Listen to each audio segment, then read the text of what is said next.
Mike. Hey, Bill Grant, the man of steel. How are you, sir? Good. I'm feeling like steel today. You're looking. I'm ready to jump off the tall building, man. Well, you've been looking like steel since I've been a kid. Hey, listen, thank you for coming on the Dr. Dusa Iron Hour. I'm very happy to hear your words, and also our worldwide audience is going to be very happy to hear from you. You're going to do most of the talking, Bill, because certainly nobody wants to hear from me. But I just want to thank you because almost every day I get to talk to guys like you, the pioneers and the legends of the sport of bodybuilding. You inspire me to this day, and you were like one of the originals. From when I started buying magazines in the 70s, and I'm really happy to have you on the phone, and also just the fact that you're still well and in top shape, and I want to thank you for that. But if you'd start, how you doing today, by the way? I know you just got back from your workout, right? Oh, good. Yeah. Well, I'm a trainer, so I've been working, and I have to go back to the gym at 4 o'clock. So, okay. No, we'll back and forth. We got enough time, right? Oh yeah. We'll get done what we have to get done, and of course we could always have you back, so it's not a problem at all. But listen, Bill, start off as far as you started body. I know your first contest. I think you were 17, right, at the Y. Right. Yeah. How'd you know that, man? Well, hey, man, I'm one of those Italian guys from the Northeast that just knows things. You know how it is. Are you from Connecticut? I am from Connecticut. Yeah, I'm right down the street. Right down the pipe. Right down the street from Big Mike Katz, who I'll be talking to later. So, No, Mike, really? Oh yeah. Wow, man. Mike's a Mike. My man, Mike. Yeah, Mike Katz, man.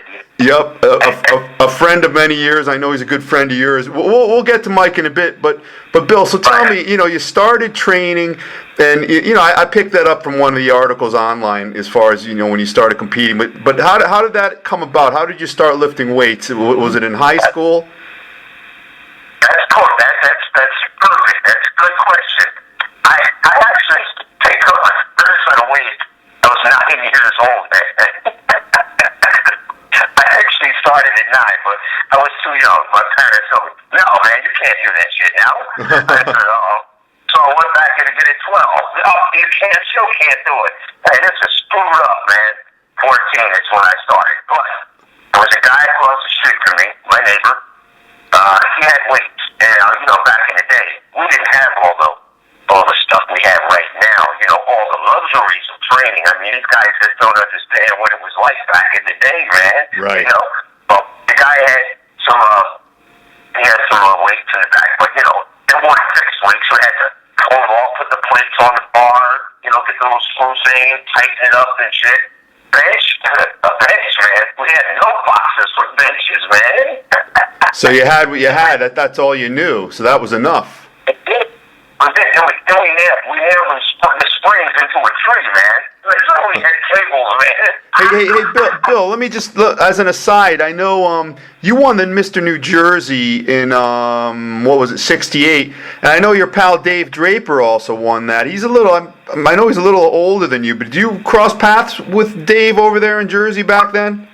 Not a lot, but he was working for Joe a little too. He was in Secaucus. Not far from, but I really didn't butt heads with him a lot until he moved to California. Right. I love Dave Draper, man. Great guy. That guy was great, man. He was the guy, man.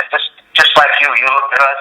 I looked at a lot of these guys, man. When I started, man, it's like, wow, I gotta look like this, and I was inspired. Now you have to remind everybody. When I started lifting weights, man, I was when I really started, like 14. I was the smallest kid in high school, man. Mike, I was 4'9", 110 pounds. Wow. Did I get an ass kicking all the time, or what? Hey, Bill. Now that you referenced that, tell me, I like to ask the guys from back in the day, maybe 70s and even before, when you lifted weights, how popular was that, bodybuilding and lifting weights back then? Tell me. That's a great question, because I was talking about that to somebody yesterday, man. It was hard. I mean, it wasn't, it wasn't the thing to do. If you're lifting weight, there's something wrong with you. Matter of fact, you might be Yeah, right. Matter of fact, even more so, they had to sneak into the stores to get the bodybuilding magazines, because if you got caught, reading a bodybuilding magazine with guys with trunks on and oil, oh shit, like, damn, they look at you like, dude, man, what you doing, man? You're reading a magazine with guys, man, with trunks on and oil on? You're a little messed up. You would think you're bad, man. Hey, Bill, Bill, the funny thing is I'm online here as I'm talking to you. I've got a couple of computer screens in front of me, and I popped up one of your first magazine covers, which was right around that era, 1975. Bill Grant, IFBB Mr. World, that's Joe Weider's Muscle Builder Power, and that's probably one of those magazines, if I got caught with it, I'd be in hot water, right? I mean, I remember that. Yeah, man, we were outcast, man. I mean, we were like, wow, man, they pick the cloths up, man. What are these guys, man? I mean, you're looking in the mirror, man, you lifted weights, and what is it? They never got it. They never got it. Bill, I didn't care. I said, I need to lift weights. I don't give a shit what y'all say. Matter of fact, when I used to walk to the YMCA, it was about a mile from my house, and I had to walk to a little part of the downtown, and I'm walking with my bag, man, down the street, going to the gym, and the guys with the winos on the corner. Hey, Bill, man, come on, man, why don't you go and drink some wine, man? I said, dude, man, forget it, Nate. You sissy, I'm going to the gym. I said, yeah, I'll get the last dab. Yeah, got the last laugh, too, man. I got to tell you, most of those guys, they're gone. Hey, Bill, really, in my eyes, in my experience, in my developmental and formative years, you are truly one of the best ever. I just don't look at who are the guys who won the Mr. Olympia. That's a different measuring stick. But I put you in as far as inspiring others and being a mainstay and a mark of consistency, probably in the top 20 of human history in all time. And I thank you for that. But let me ask you, you started developing and growing. Obviously, you were able to compete by 17, so you must have had some muscle on you. What did your family think and people who were close to you? Were they supportive or were they against it? I like that. These questions are great, man. Because this whole concerns about what happened when we grew up. So you must have the same problems. Bill, hey, Bill, you know what I do? I get down to the nitty-gritty. I get down to the bare bones of what it's all about, bro. That's what I do. It's good, man. My mother thought I was crazy. She was a nurse. Okay. Nobody said your damn time doing that damn shit. Why are you doing all the weights? I said, Mama, I'm skinny. I need to work out. You better go get an education and get a good job. You ain't going to get no weight out of money out of this stuff. What is this called garbage? But now, the saving grace was, my father was a professional boxer. Most people don't know it. He was ranked third in the light heavyweight division in the world. Wow. Back in the late 40s and 50s. Jeez. A boxer. I didn't know that. You can check him out online. What's his first name? What's his first? Same name as you? Bill Grant. Matter of fact, my son's got pictures from. They send you pictures if you want pictures of him, but they've got pictures and everything about my dad online. Bill, what I'll do after our interview, I'm going to put a primer up on the site that your interview is coming up soon, and I'll put a picture of him and you up there. I'll find it. That's really interesting. That's the type of stuff we like to hear, So go on. So your dad was a top boxer, and he was ranked 3 in the world. What was it? Lightweight, you said? Light heavyweight. Light heavyweight. He was good. If he had better management, he probably would have been a lot better. But he worked at it. But he knew what it was to be an athlete. Right. Had not been having a dad like him, I would be where I'm at now. Because he supported it. He used to tell my mother, stop picking up on this kid. You just be happy he's going to an exercise. What would you rather do? Right. Hang on the corner? Or go to the Y? Well, I guess you should go to... And that's right. And I'd be crying about the food. This is Dad, man. I gotta do better, man. I ate some steaks and stuff. My sisters used to be pissed off, man. I did good food, man. Hey, Bill, I do remember, I have all my magazines, all my archives, everything, and people say, oh, you have a photographic memory. I tell them, no, I'm just tortured. That's why I remember everything. That's kind of a joke. But I do remember you in the mags back in the 70s. They questioned you on your nutrition, and of course you can corroborate on this, that you probably didn't have to eat as strictly as the other guys because of your metabolism? And in light of that, if I am correct in remembering that, did you still try to eat efficiently, or were you just throwing anything down just to grow? I can't believe you know this stuff, man. I think my metabolism was so good. Guys hated me, man. When I was training for shows, man, I was eating everything, man. These guys were no carbs, man. They were almost falling out on stage, man. I was all from veins coming out, man. Hey, Bill, you did win the most muscular in the one of the world championships. I think you took one year. You took. Yeah.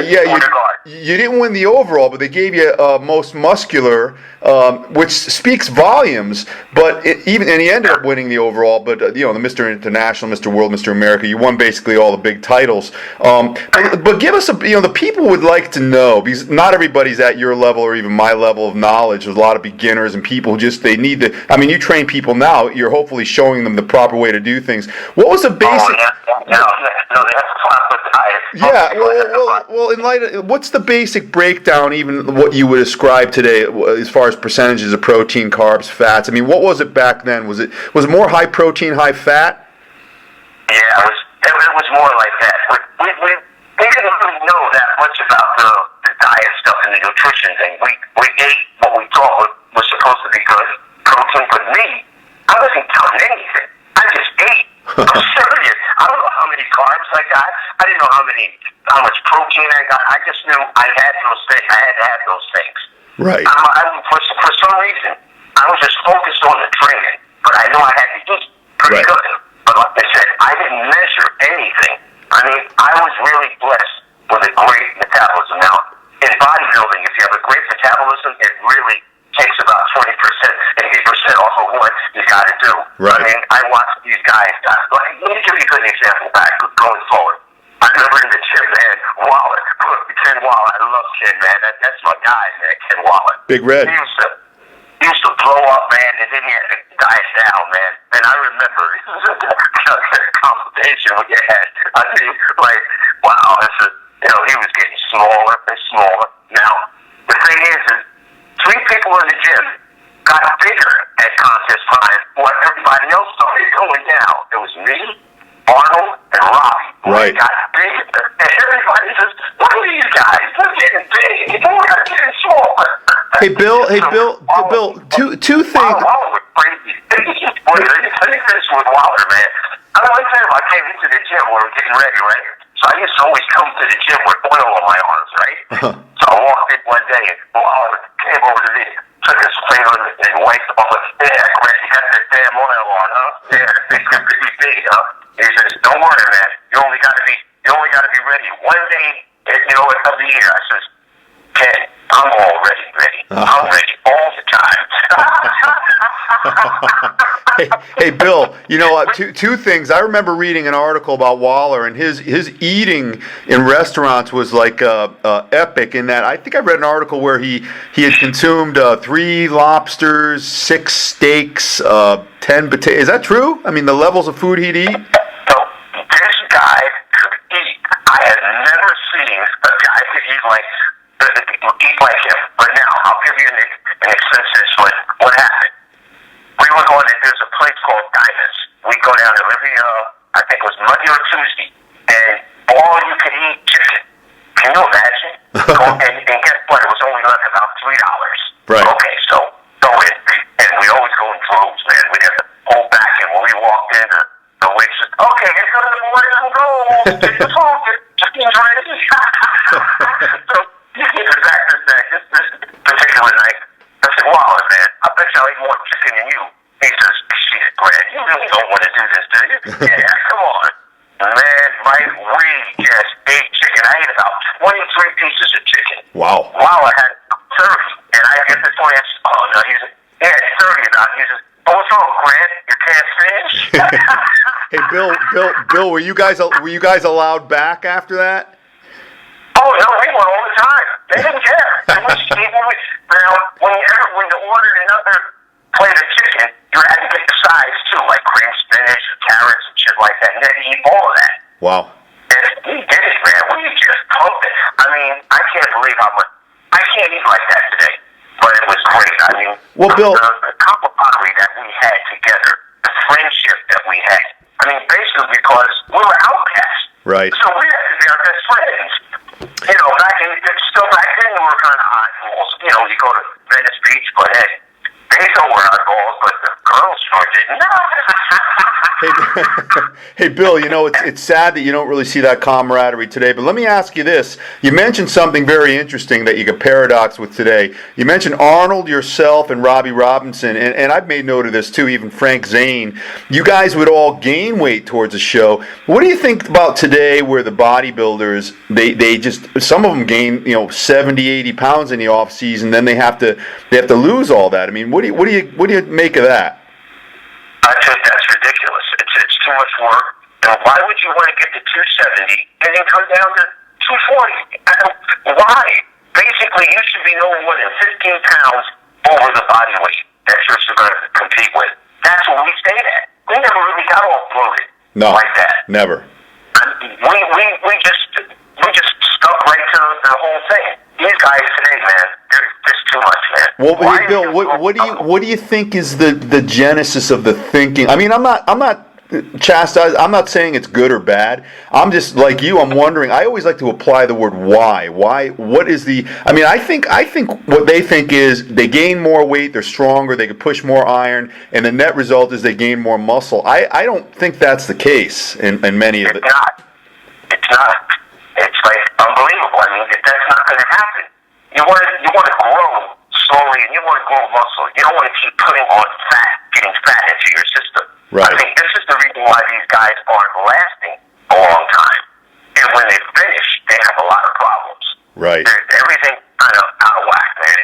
They've gone into the more extreme. Right. And you don't have to. I mean, it's just, hey, I think what we did was great.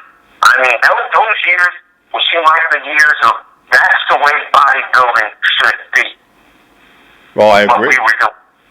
What it is today, Mike, again, like you, I'm not chastising these guys, but these guys, I think they have the wrong philosophy. Well, Bill, the biggest point you're brushing upon now is your and maybe my bodybuilding is not bodybuilding today. They're two different things. I don't even think it's fair to compare, Phil Heath to Arnold. I think it's two different things as far as what they do now and what you guys did. Would you agree with that?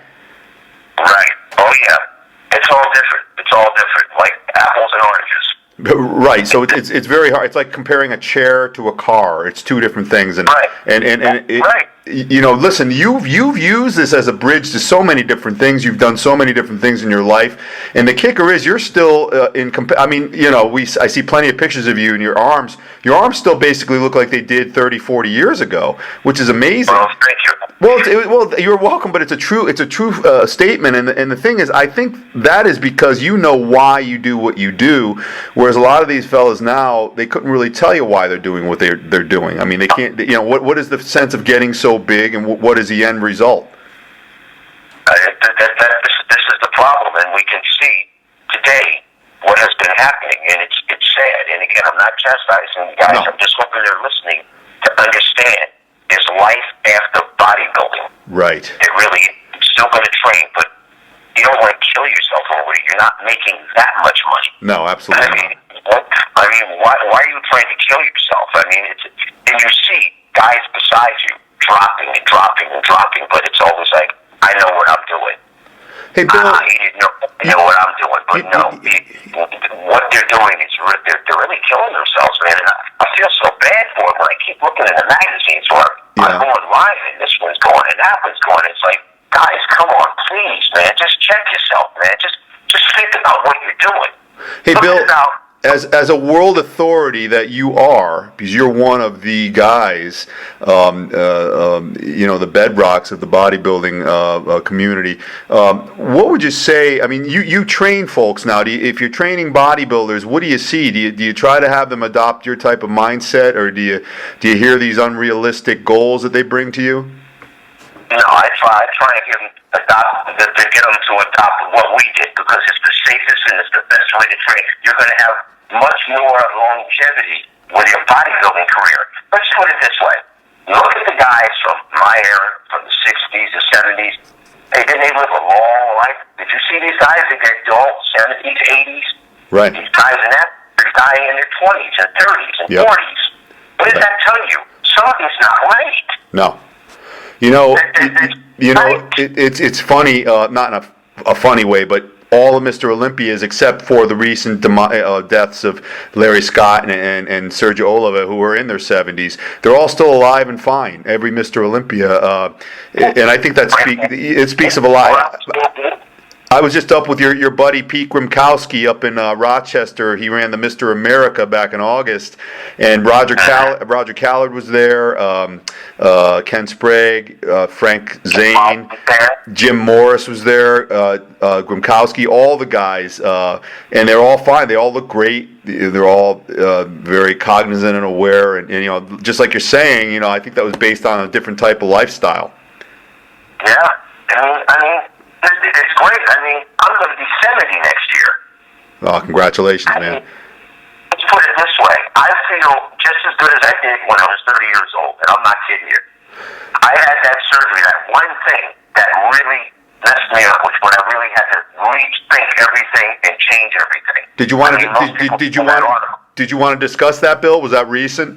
Yeah. Oh, yeah, sure. I mean, let's put it out on the table, man. Yeah. It's like, listen, I mean, I'm the man of steel, but I was the man of marshmallow at that time. The article stated, it was bad, man. It was really bad. They had to cut 6 inches of my colon out. I lost 40 pounds in 1 month. Wow. I was near death. I mean, I was really near death. Bill, what's a timeline on this? When did this occur? This was about 2 years ago, but I was sick for about 3 or 4 years. Okay. I couldn't even work. Basically, I couldn't work for 2 years. Wow. It was bad, Mike. It was really bad, and I don't know what I want to account it to. What we did back in the day. I mean, I had it was diverticulitis what I had. Right. But I ignored it. I totally ignored it. I didn't realize how deadly it could be. Yes. And I just thought, but I got sick. I was swollen up. I was in the emergency room 65 times a year, sometimes twice a day. Wow. It was so bad. I thought my life was over. But like athletes, it's like, it ain't over until the fat lady sings. Right. And I said, I ain't seen no fat lady sing now. I'm still going. I mean, but I did have my bouts of really depression with this. I would be talking to my kids on Skype sometimes, and like it was bad. I said, I would tell them, I said, I can't live anymore like this. Wow. And my sons got freaked out, and I said, kid, you got to understand, I'm not used to this. I mean, I was a healthy guy, man. Right. I was in great shape. I said, what happened here? And I was determined. I said, I got to get through this. I had the surgery. The doctor even told me when I got that night, that fateful night, I was on my floor, crawling on the floor, Mike. It was bad. It was 12 o'clock at night. My nephew had just left, and he wanted to take me to the hospital, and I told him no. I'd be okay. It's just a little bit more painful than I usually have. And it was like, wow. I drove myself to the hospital, about 70 miles an hour down the street, going right to the hospital. I got there. The doctor was there, and I told the doctor, and I said, Doc, man, Jesus, I feel like I'm dying. I can't believe what he told me. He says, Bill, you are dying. You need surgery right now. Wow. I had a perforated colon. You know what happens with the perforated colon. So all those people are listening.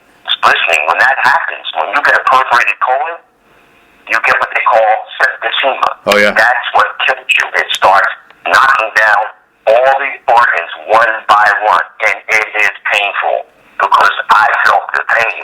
And I said, you know what? When this was all said and done, I said, I got to change everything again.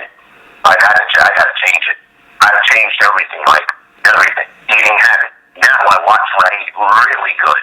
I mean, listen, I was blessed to still be here. I mean, I'm supposed to be dead. Right. And it's like, wow, but let's put it this way. So from all that crap people were talking about, lifting weights is crap. Well, guess what? It saved my life.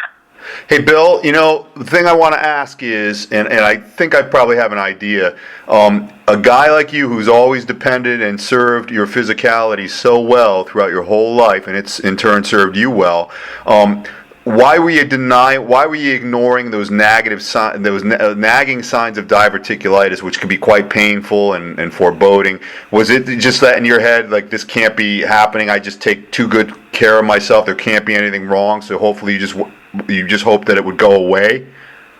Right, it's exactly right. I just ignored it. I said, it'll go away, it'll be okay. But it wasn't okay. It wasn't. I didn't really, think about the severity of this thing. And I do now, and I tell everybody, and I have a lot of friends now that have it. And so I start telling them my story. Said, you don't want to be in the same situation as me. You need to really take care of this. There's a girl I grew up with, and she lives in California as well, too. But she's back here in Jersey. And she has it. And she was getting sick. And I told her, don't do the same thing I did. She's voting much well than I did because she's doing the right thing. I just figured, I'm a bodybuilder. Sometimes you're an athlete, you think you really feel. It's something that happens to you. Right. And it was a good lesson for me, but I look at it as like another chance. Yes. To do something. I mean, I've been given another chance. I mean, it was really like, wow, I just couldn't believe how bad it was. I've never been that sick before. Bill, have you bounced back? Would you, as honest as you could be with yourself, are you in good shape again, would you say? Oh, yeah. I went back. I'm 180 again now. Good. Wow. Oh, yeah. I said, the other day, though, last week I had a problem with my rhomboid, but once in a while things pop up, but it's very good. I mean, I take a lot of omega-3s. I take a lot of herbal products, but omega-3s. Let me tell you, I've taken omega-3s my whole life, and I've never was a big guy. I was, a marginal bodybuilder, but I depend on leanness, and I tell you, those things keep me lean. The omega-3s. Hey, Bill. What was I going to ask you? You're probably about 10% body fat, right? I bet you're carrying. Yeah, I'm probably not carrying a lot because I'm still rich. Right. Right. When I posing in the mirror, my head's there. The guy at the gym in New York where I work, he says, "Holy shit! Look at your head." Hey, Bill, you know why it's so good? I'm so happy that you still exist in that form because, so many of our heroes end up disappointing us and because they are not real ultimately. And it's like you always stayed in shape, but for the guy who only stays in shape for 2 hours on a stage each year and then the rest of the year he's out of shape, well, that's kind of like a paper tiger, and you are not, and I thank you for that. Listen, we probably can go another half hour because I know you got to go to work, so I want to move it a little. This is fantastic. All right, let me just say thanks to the people that really helped me. Oh, of course. Go ahead, Bill, please. I work in New York right now in a place called Iron and Silk Fitness. It's a wife and husband establishment. But this guy was really good. He was Madonna's bodyguard, and he did a lot of bodyguard. Like, we have a lot of stars at that gym in New York. Oh, wow. The whole But what I'm trying to say was these guys altered my diet. Really? Along with Jerry Brigham. He helped me in the beginning. Jerry's a genius. Exactly. He's helped me. He's helped me a lot too. These people in New York. Herbal products. I looked at that years ago, like herbs, man. Get the hell out with that crap. Herbals like Lacuna and Shilajit, Reishi, Maca, stuff like that. What is that crap, man? But let me tell you, Mike, that shit is good, man. This stuff is good. It's turning me into an animal, man. I have more energy. I feel so much better. I mean, I'm eating pretty clean now. And those things are great. They introduced me. Stu Burton and Christine Burton. Those are the two guys that really, really helped me out. Now, I was working at the gym. I didn't work there for 2 years. And they still gave me my job back when I came back. They wanted me to come back. And I wanted to go back. It's a great place to train at.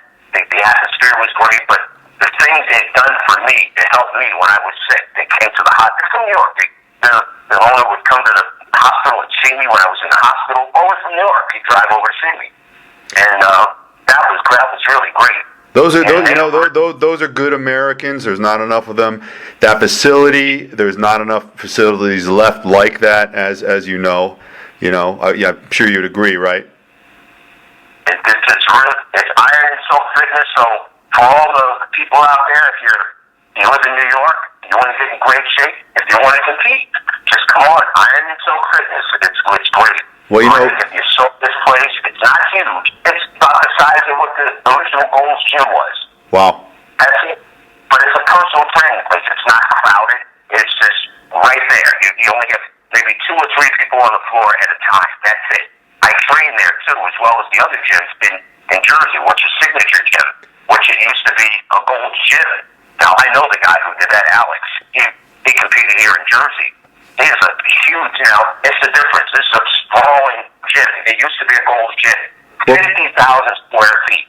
Bill, you know what's going to happen. I'm going to come out there for a bicep and workout with the Man of Steel. You know that's got to happen now. I'm only over the line, bro. There you go, man. I'm telling you, man.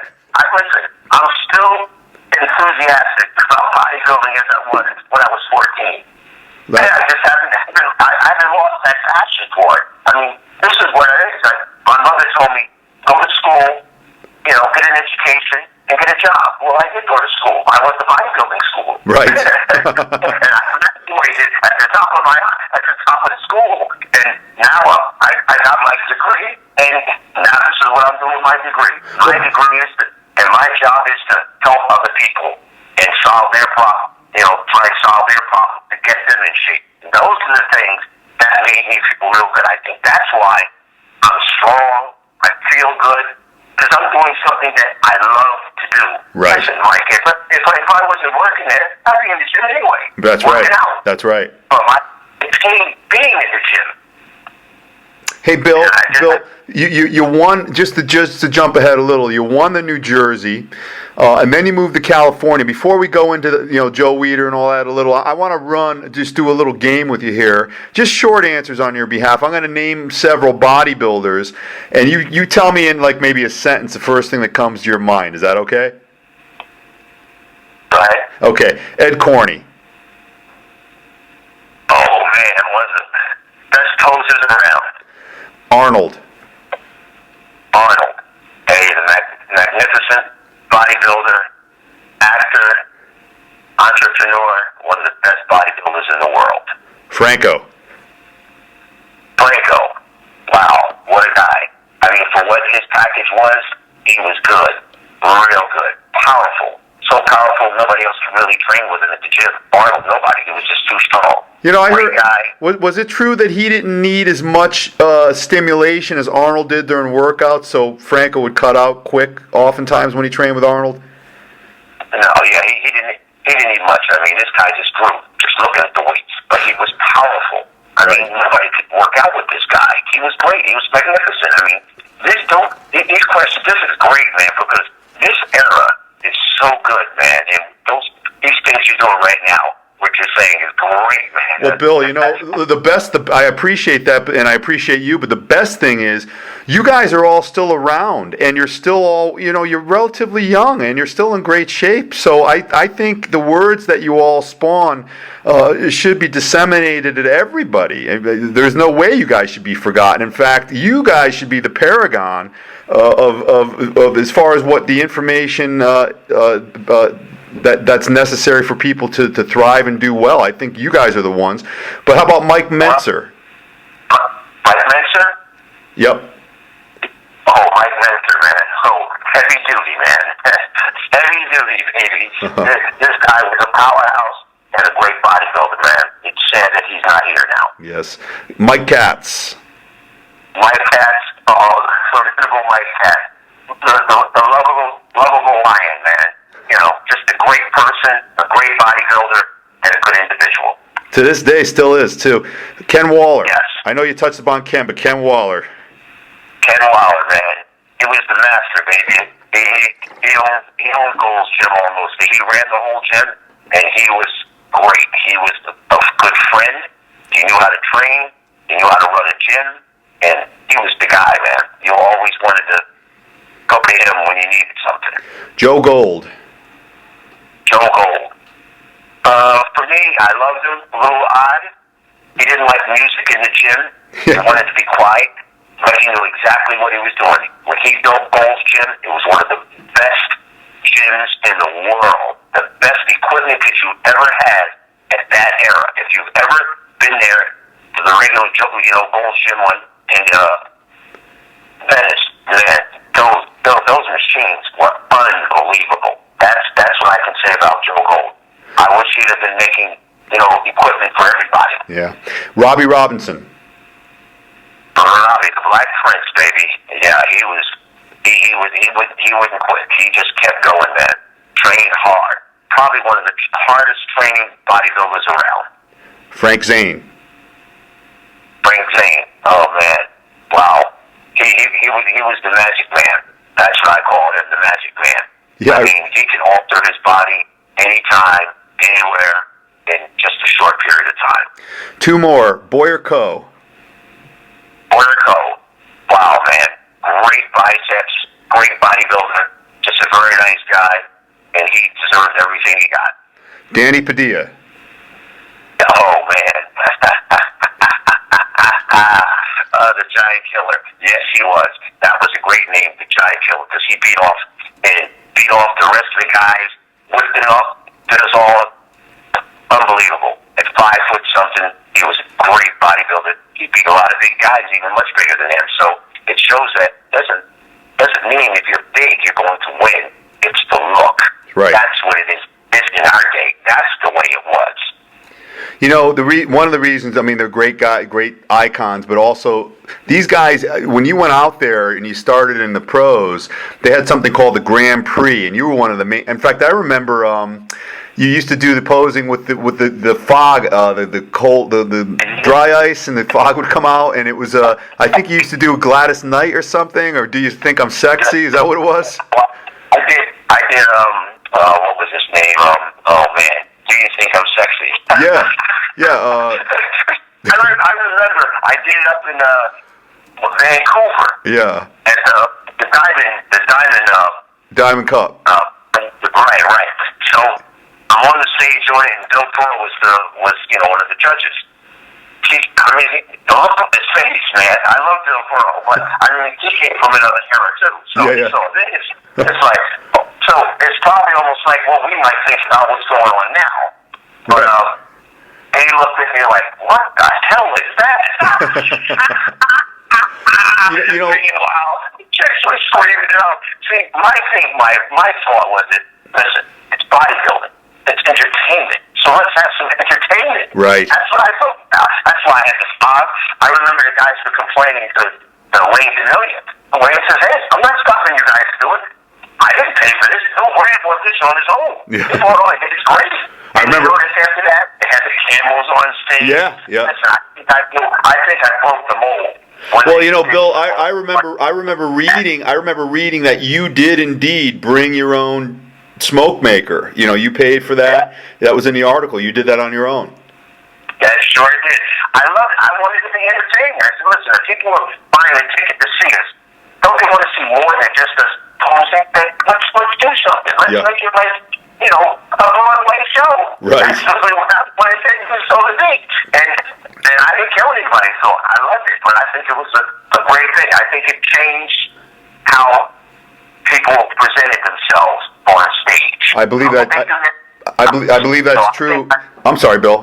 I'm sorry. Go ahead. I just think I started something new. I changed the face of bodybuilding, like how you're going to present yourself on stage. I wasn't doing it to be an ass. I just wanted to do it, so the audience would get a show. They paid to see a show. I thought it was great. Now, mentioning Wayne DeMillia reminds me of you were a part of probably one of the watershed moments in bodybuilding, one of the most famous shows ever, the inaugural first Night of the Champions in 1978. In fact, you were in the top 3. I can't believe you're talking about this one, the Night of the Champions. And I got to say, Wayne DeMillia, he was the best promoter, bar none. Look at his shows, man. I mean, this guy really knew how to put on a show. It was really good. I mean, listen, I'm glad I grew up in that era. I really do. Mike, I could live in the 60s and 70s forever. I mean, I think that was the real pivotal turnaround for bodybuilding in the 70s. It got better, and better. And think about it.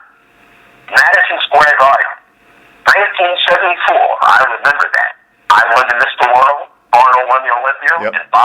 all over the America. It was a clean sweep for Gold's Gym. And Franco won the lightweight, and he was also Gold's Gym. Right.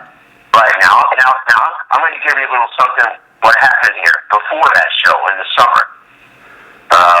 Sergio Brett came, to California to train, just before the World. So he comes into the gym and we're talking. I liked him, and we were shading. He says, man, Bill, my guys are going to wipe you out at the World in September. I says, oh, really? I said, why don't you come over here to the mirror here? And you can see the pictures are online. Mike Katz is on one side.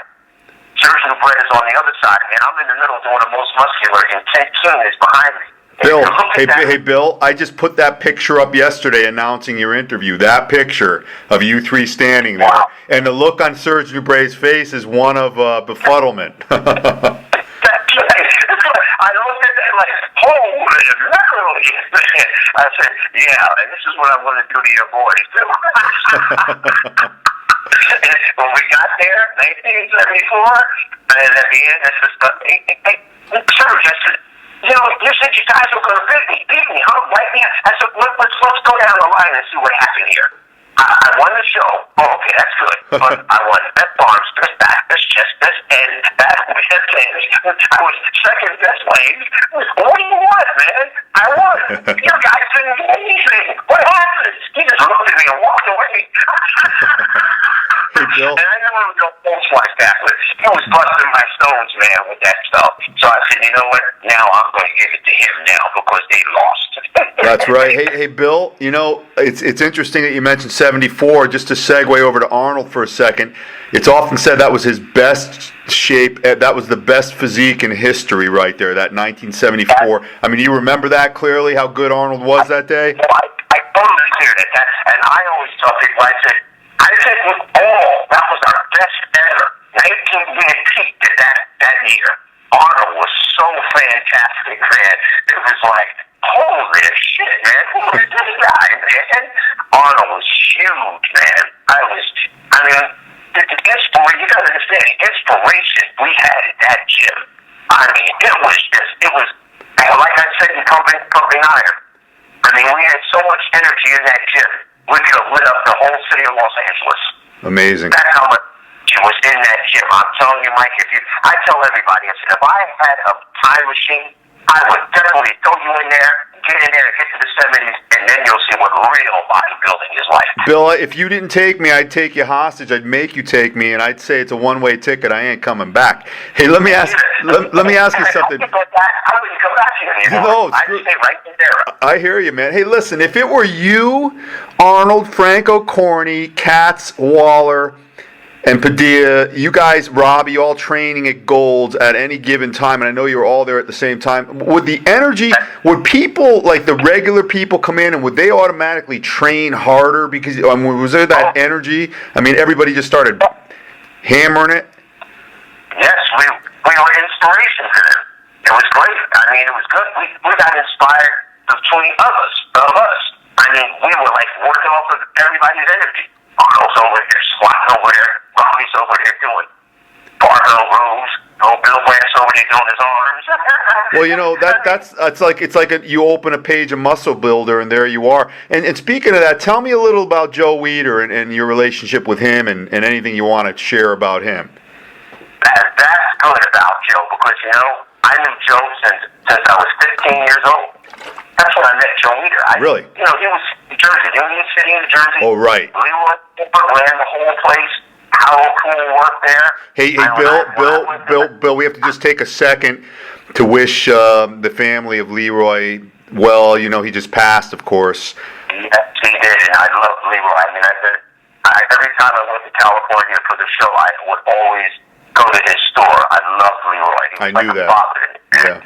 I'm still sad about that. I mean, I don't understand. He wasn't really sick or anything. No. You know how he died? No. Do you know how he died? No. What happened? He fell in his apartment and he cracked his skull. Oh, boy. And he broke his jaw. He kept him alive for a couple of weeks and he couldn't make it. He was 83. Wow. I'm so sad about that, man. He wasn't even sick. He fell. Hey, Bill, let me ask you, was he well, though? Was he still vital and working out or doing the best he could? Or No, he was still well. He was still working out a little. Okay. He was still working out. And he was Joe's right-hand man. Joe was unbelievable. When he went to his office, I went in one of the places and said, "Hey, I'm here to see Joe Weider." What balls I had, right? I want to see Joe Weider. You got an appointment? No, but I want to see Joe Weider. and they didn't want to, and Joe walked out of the office. Wow. Diane, come on. What's your name? Bill Grant. Okay. That was the beginning, man. I couldn't believe it. Oh, it's like meeting God. Yeah. I mean, it's like, man, I better bow down to the man. Joe Weider, man. That was Hey, Bill, even though you were 15, and of course he had Dave Draper and Leroy working in the warehouse there, and then you walk in. It's interesting how he didn't just brush you aside. I mean, because you're a 15-year-old kid, probably not that big, and he's... Oh, I wasn't. That's why I'm surprised. He stopped and told me, no, come here, let him in. And he talked to me. I mean, this guy people had the wrong thing about Joe Weider. Joe Weider was a bodybuilder. He worked out. People think he never worked out. That guy was strong. Arnold even freaked out. They came in New York and they worked out in the gym. He couldn't believe how much weight Joe Weider was using to work out. I mean, he had a passion for it. This is why his business went real well, because it's something he loves to do. Hey, Bill, I've talked to close to 100 of bodybuilders of your level now, icons, legends, great guys, and I've only had maybe several speak poorly of all this crap I hear about Joe Weider. If it's ever crap, I don't hear anybody reiterating it ever. The guys who were close to him, they only speak of how he helped them. Anytime you rise to a high level, there's going to be detractors, but I don't know how fair that is in his case. Yeah, I agree, man. I think it's very unfair the way they talked about Joe Weider, man. He did everything, man. And now you have to understand what he did. This is the first time he did it. And, it's the time to talk about stuff like that, with Leroy now. Now, back in the day, Leroy had the first 21 inch arms. He was big. He was great. So, Joe told him, he told me the whole story. Leroy himself told me. He says, Joe said, Leroy, without push on the cover of the magazine, you're a great bodybuilder. So you talk, I love the way you look. You do a good. Your imitation is as good as Samir Banut's. Really? Oh yeah, he's got a good one. he says, Joe, don't waste your time and energy to do that. Nobody's gonna buy that magazine when you're on the cover. Because that's not the point. You're a great bodybuilder. Everybody should see you. You belong on the cover of the magazine. And he was right. He did. He took the pictures, put them on the cover, sent them. It came right back. Yeah. And he told Joe, he says, see, Joe, I told you. And that's when Joe told him, he says, that's not the point. The point was you're a great bodybuilder. I don't care whether you sent it back. You were on the cover of the magazine where you belong. That speaks such big. Just racist. Does that sound like the guy who's a racist? No. Well, even Bill. Even besides. Leroy didn't like it either. There's something else I have to tell you. And most people don't know how Leroy, how Joe used to help him with his health food store. Really? He fired him a lot. Yes, he did. He loved Leroy. Wow. He did everything to help Leroy. And so when people say, Joe Weider's a racist, well, he's not racist. What, if you think a black guy finding something, helping him with his business? Right. I think so. And he was thriving with it, and he loved Joe. And I think it broke his heart when he died. Didn't Leroy have up to 3 stores? I mean, he was doing well with that, wasn't he? He had 3 stores in New York. But what happened was, I don't understand. His wife. She wanted to divorce him. I mean, she had everything they had. They lived in Inglewood. Right. In a swimming pool. Huge house. Making over $1 million a year. Do you know what $1 million a year back in that day was? Oh, my God. $10 million now. Wow. And she still wasn't satisfied. Wow. She still wasn't satisfied. She wanted to get a divorce. She got a divorce. She blocked him from coming to the stores. Oh, God. Well, why? That's where you're getting your money. And the stores all went under. Wow. That's very sad. You know, Leroy was just a real nice guy. He was like everything for me, man. I mean, he was so nice, and we had 12 hours for him at his store. Hey, Bill, so, Bill, he's a nice guy like you are. And in fact, I've gotten a couple of, because you have a very good reputation, and I know a lot of people who know other people, and you hear things. And I've gotten, this business I have now with the marketing of bodybuilders and the YouTube show and all the other stuff, it's growing. And so I get contacted by people. Why don't you talk to so and so? Why don't you talk to this champion? And I'll tell you what, if maybe I am judging. I'll say this now: if somebody doesn't have a good reputation, they're not a nice person, and they don't lift others, and they're the inverse of you and guys like Leroy, then I don't care if they're Mr. Galaxy. I'm not going to talk to them because I think we have enough bankruptcy of virtue and character in our society now. And again, it's too bad we lose a guy like Leroy like that, and then those bad things. You know what I'm saying? For years, and I'm just happy I had an opportunity to know him and be a friend of his. Hey, Bill, when you were a young guy, let's go back for a second. Who guided you in bodybuilding? Because you're a skinny guy, you don't know what to do, and you're pushing really hard. Was there a good bodybuilder around our parts here that lifted you? Or? Well, I'm glad you talked to that. I'm glad you asked that question. Yes, because I used to go to the Y, and like I said, that's where I started. Everybody looked at me like, "What the hell are you doing here, kid?" You're not going to make any muscle. I mean, they even got shit in the gym, man. It's like, damn, it wasn't easy. But there was a guy named Randy Coyle. He was about 24 years old at that time. This guy had some knowledge. And everybody thought he was a crackpot at the gym. They thought he was crazy. And he said, "Bill, don't listen to that guy." And he's like, don't do that. So I said, "No, listen, I'm not going anyway. I need to take somebody's advice." This guy, the one who really kick-started my bodybuilding career, bar none. This guy taught me what to do. I couldn't gain any weight. This is what he told me to do. And I still thought it was a little nuts. He said, "Bill, you need to get a foundation. Like when you build a house, you gotta have a foundation. You don't have one. How are you going to build a house and you don't on the structure you got?" "Oh, okay." He said, "So this is what you're going to do. Squats, dips, chins, and pullovers." I said, "Yeah? What else?" "That's it." I said, "What are you kidding me? What about the curls?" You know what I'm saying? What about curls and barbell rolls and benches? Forget about all that crap. You're not ready for all this yet. Squats, dips, chins, and pullovers. 4 months, I gained 20 pounds. Wow. This guy was fantastic, and this is what I teach the younger guys, and it works. Bill, I was going to ask, because we always like to take away something from the interviews where the regular young guy can learn from. So that is because it's a big quandary among younger guys and kids. I can't gain weight. So that's basically what you would say, those 4 exercises. That's right. They less is better. A lot of times, less is better. They want to do everything on the planet. If there's 40 exercises for the chest, they want to do that in one day. Okay, I know you have those exercises, but you don't do them on one day. And in the beginning, when I started, I was training 6 hours a day.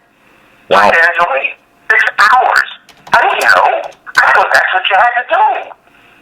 But this guy turned me around, and right away, bingo, I started doing it, and now my intention really wasn't to really compete. I just wanted to look like those guys, like Larry Scott. I love his arms. I sort of look like that. But then all of a sudden, it's like, people said, "No, man, you should start competing." And I said, "Oh, man, compete? Yeah, that's pretty cool." So I started training, and I had my first bodybuilding show at the York YMCA.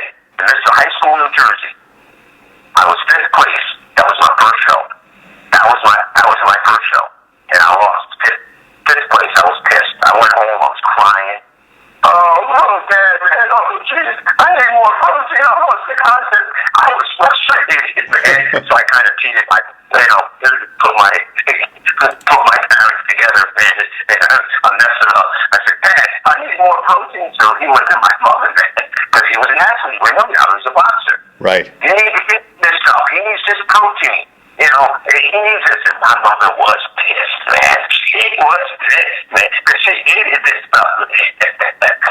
So my dad was my real fan.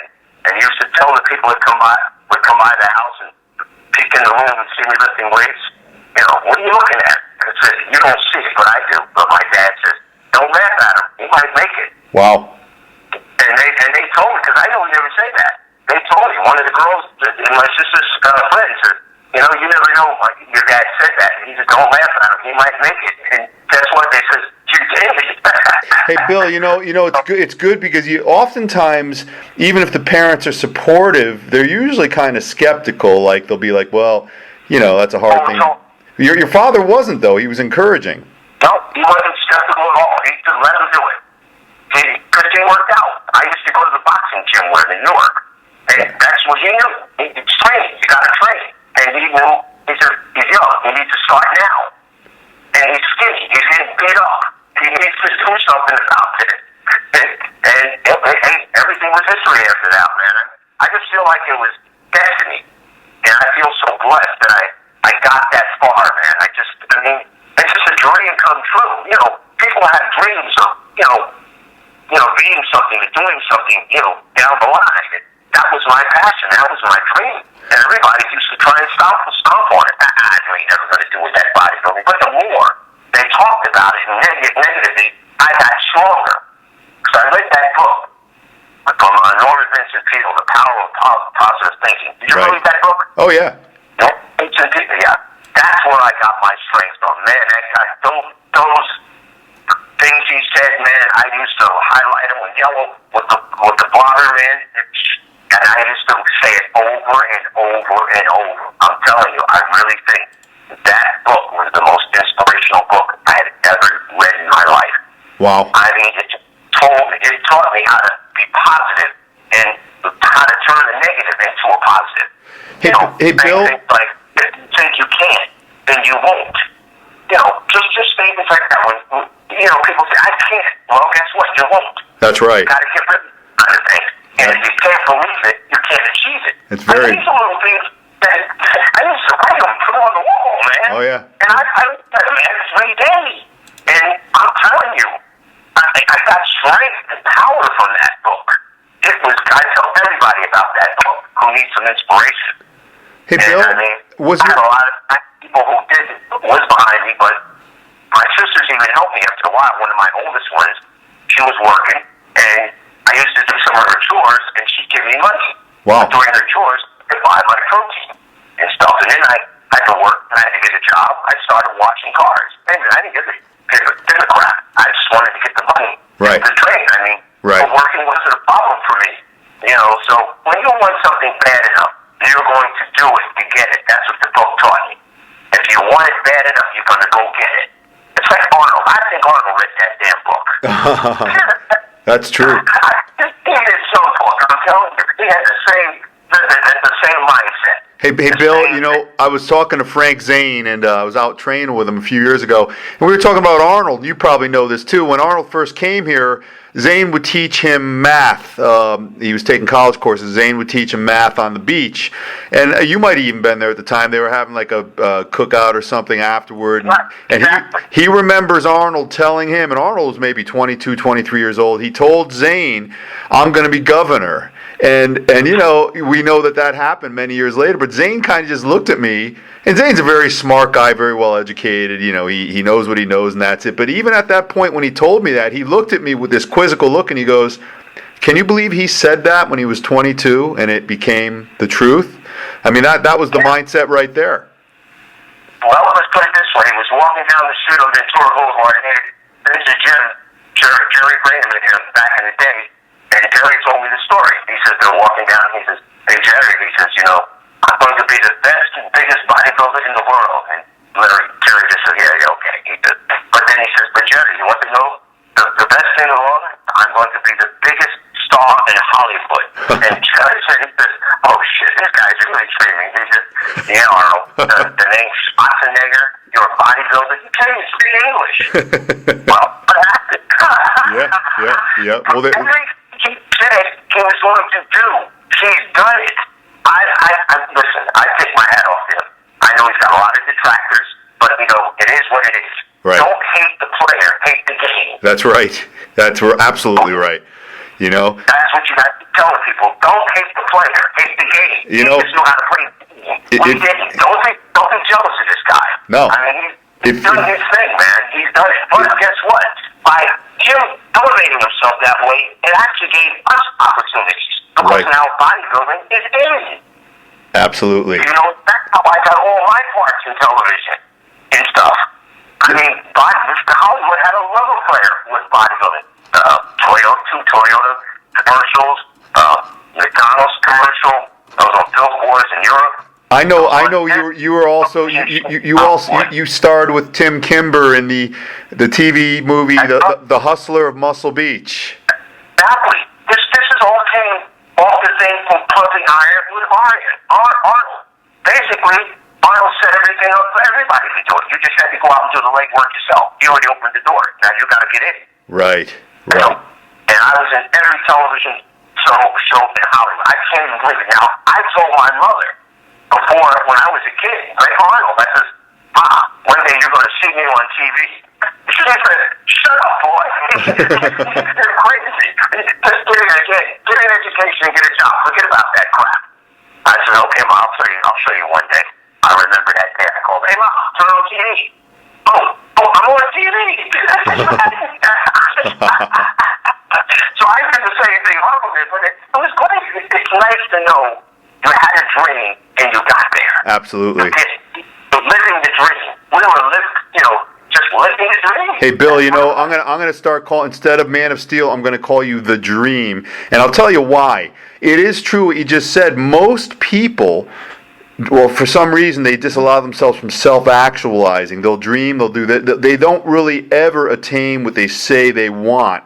And here you are, a person who actually did that. And it's very rare. It's in any avenue, not just bodybuilding. How many people, if you can walk up to a person and say, "Hey, are you where you want to be?" First of all, they'll say, "What the hell are you talking about?" But when they realize what you're asking, they'll go, "Oh, no, of course. What do you mean?" Or I know a guy. I say hello to him. "Hey, Jim, how you doing?" He'll say, "Same old shit." And I'm saying in my head, what the hell does that mean? He's trying to pull me in, like I'm supposed to agree, like, yes, everything is crappy and that's the way it's supposed to be. That's exactly the kind of thinking you cannot have to attain a 20-inch arm like you did, or become governor like Arnold, or get on TV like you did. Is that true? Yeah, you have to believe in yourself. If you don't believe in yourself, it's not happening. Because after all this stuff was going on, we'll probably have to do this another time. Yeah. Because I want to really keep doing it. I have to really go over to the gym at about 4 o'clock. Oh, no. I'll definitely easily have you back on, Bill, anytime. Well, matter of fact, when I get back in and finish everything, I will call you and we can continue. Give me a time, and we'll do it. What time do you get off from work? Well, I work from home, so I'm on and off whenever I want to be. So. All right, let me call you when I get back again. So hold that thought, and let's continue from there. Absolutely. Okay, Bill. So we'll get part 2. Bill Grant, Mr. America, Mr. World, on Iron Hour. We'll be back shortly. And Bill, go ahead, go get that workout done, and call me back. Okay. All right. Thanks, man. All right, my man. Take care. All right.